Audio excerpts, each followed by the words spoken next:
Okay, so these are few areas that I'm predicting for October-November 2025, Edexcel Economics Paper 1. So the first area is demand and supply factors. It's important that you learn the demand and the supply factors because either they might give an MCQ or there is a question where you have to draw a shift in the demand curve or a shift in the supply curve. So for you to do that, you need to know the demand factors and the supply factors. So that's one thing that you need to study. Then elasticity of demand, you need to know the formula, how to do the calculation, and if you get the values, what each value represent. Is it elastic, inelastic, perfectly inelastic, or unitary elastic, perfectly inelastic, elastic, all that is very important. So know the values and then also know how to draw the curve. Especially elastic curve is more of a flatter curve and inelastic curve is more of a steeper demand curve. So just learn that, and also how elasticity of demand, how PED can be used in decision making, how it helps with how it assists the businesses and also the government. So learn that. Then elasticity of supply is also very important. Learn the formula, how to calculate the values, what each value means, and then how to draw the inelastic supply curve and the elastic supply curve, and also learn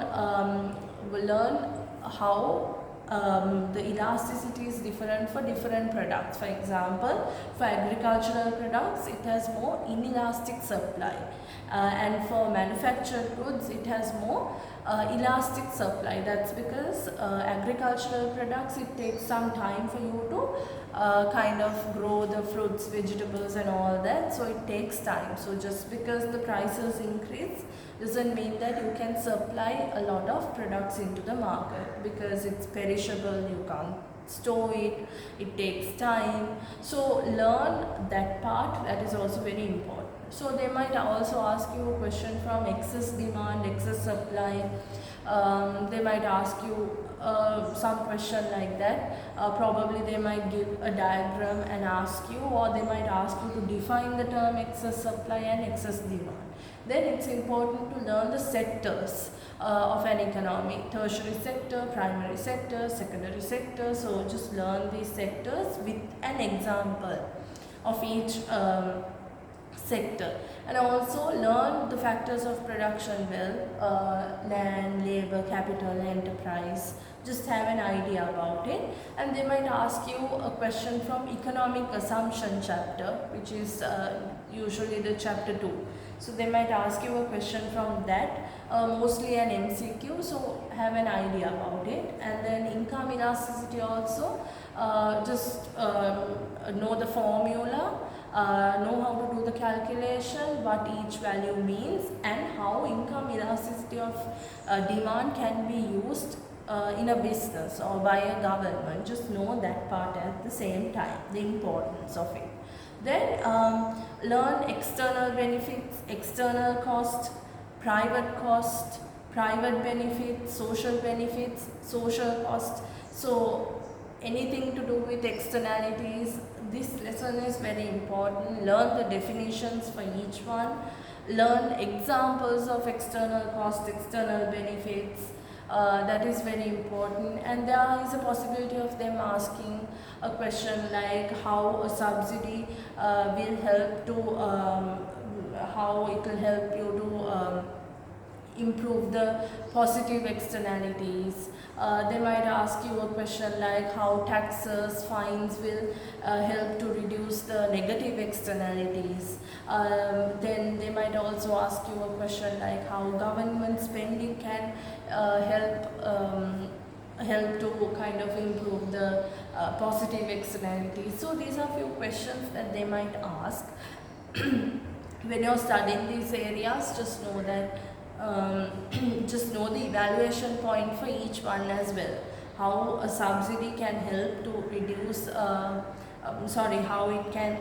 by giving a subsidy, it can promote more positive externalities, all that is there. But however, subsidies means government has to spend that money, there's always opportunity cost, so always know a however point for all these areas. So that's very much important.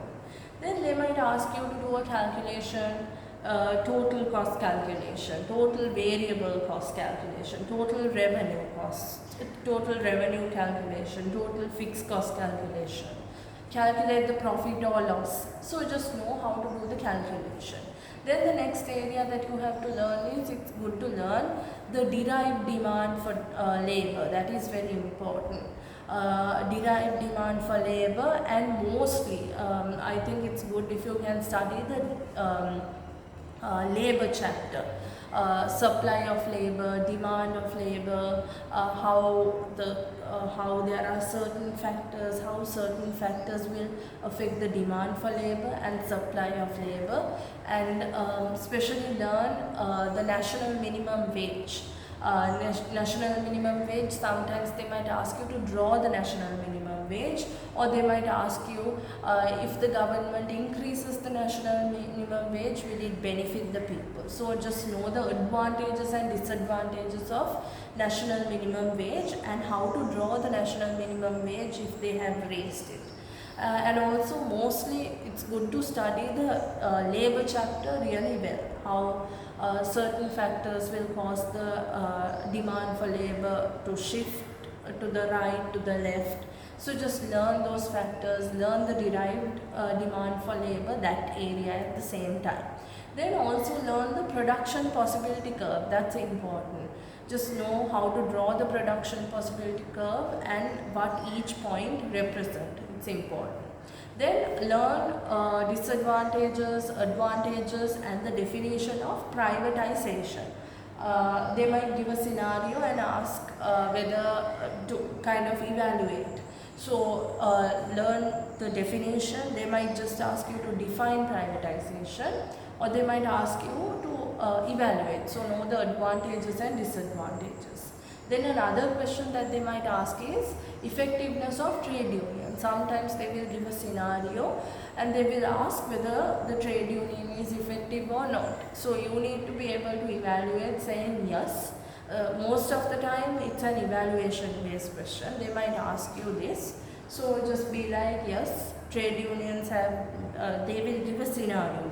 So sometimes the trade union would have been successful in bargaining wages and all that, but you can also bring your however point, saying maybe trade union is not that effective because maybe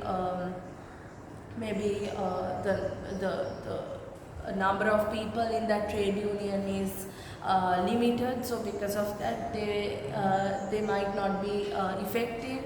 So you can kind of bring these points when you're answering. So effectiveness of trade union is a question that they might ask. Then oligopoly, monopoly is also a very important area. Just know the definition, advantages and disadvantages, and features. That is also very much important. Okay. Then sometimes they might also ask you economies of scale, internal economies of scale, external economies of scale, advantages, disadvantages, definition. These are very important areas. Then also learn division of labor. Division of labor is also very important. Learn the advantages and disadvantages of division of labor. So like how I mentioned, these are all predicted areas, not that they are going to test the exact same thing, but better to have an idea about these areas. Just learn, have an idea about these areas. At the same time study the rest, but also focus on these areas mainly. So that's my prediction for October-November 2025. Edexcel business paper, sorry, not the business paper, Edexcel economics paper 1.